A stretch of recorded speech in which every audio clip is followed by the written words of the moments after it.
Hello छात्रों,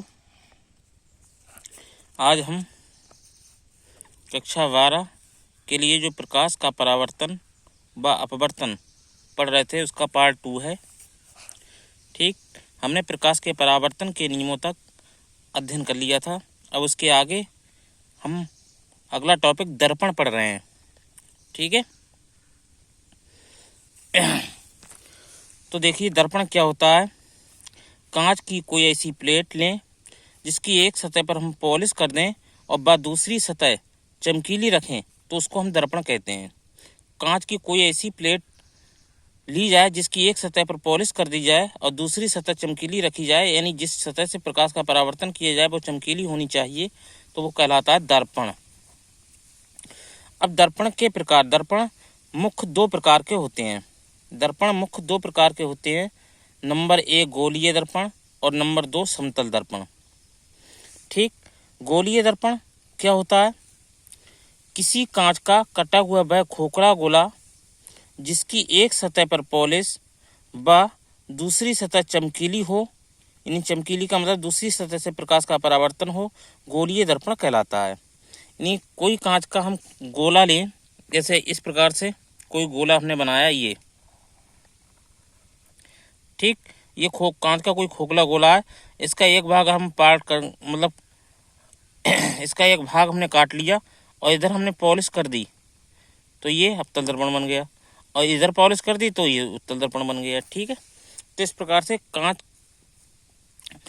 से किसी कांच का कटा हुआ वह खोखला गोला जिसकी एक सतह पर पॉलिश व दूसरी सतह चमकीली रखी जाए गोलीय दर्पण कहलाता है। ठीक, गोलीय दर्पण दो प्रकार के होते हैं, अवतल दर्पण और उत्तल दर्पण।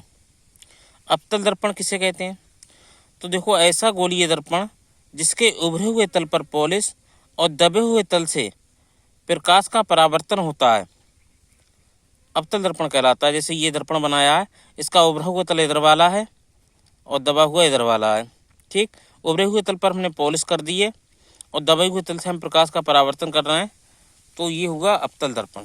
यानी अवतल दर्पण क्या होता है, ऐसा गोलीय दर्पण जिसके उभरे हुए तल पर पॉलिश व दबे हुए तल से प्रकाश का परावर्तन होता है, अवतल दर्पण कहलाता है। ठीक, अब इसके बाद पढ़ते हैं उत्तल दर्पण।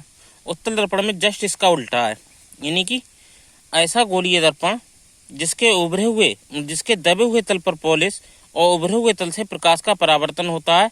ये उभरा हुआ तल है, इधर से प्रकाश का परावर्तन होगा और इधर पॉलिश की जाएगी, तो ये उत्तल दर्पण कहलाता है। यानी परिभाषा समझ लेते हैं कि ऐसा गोलीय दर्पण जिसके दबे हुए तल पर पॉलिश व उभरे हुए तल से प्रकाश का परावर्तन होता है, उत्तल दर्पण कहलाता है। यानी कि अवतल दर्पण में उभरे हुए तल पर पॉलिश होती है और उत्तल दर्पण में दबे हुए तल पर पॉलिश होती है। ठीक, इसके बाद हम समतल दर्पण का अध्ययन कर रहे हैं।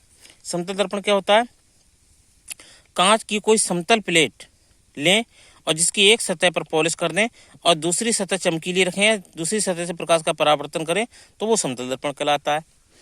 कांच की कोई समतल प्लेट जिसकी एक सतह पर पॉलिश व दूसरी सतह चमकीली हो, समतल दर्पण कहलाता है।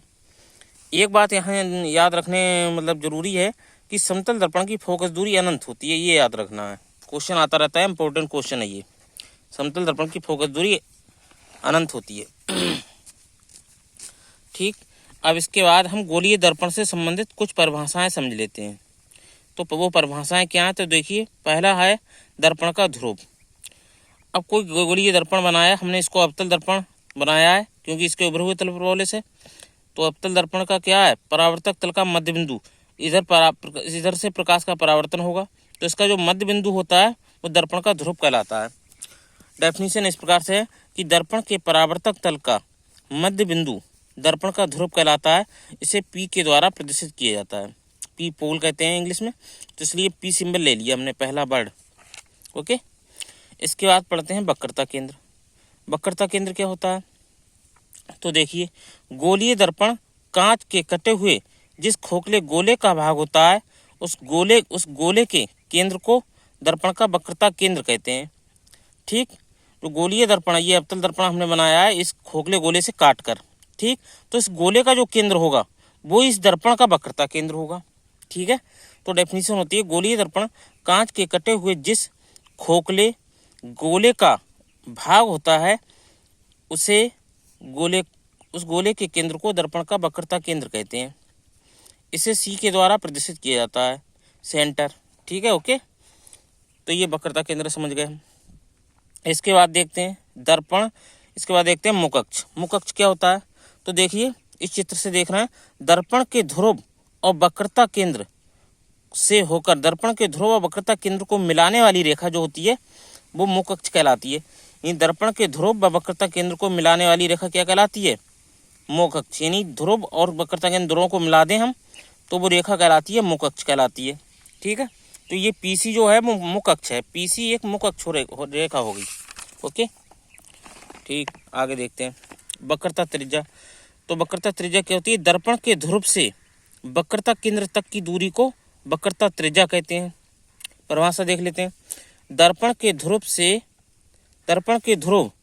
P से वक्रता केंद्र C तक की दूरी को वक्रता त्रिज्या कहते हैं।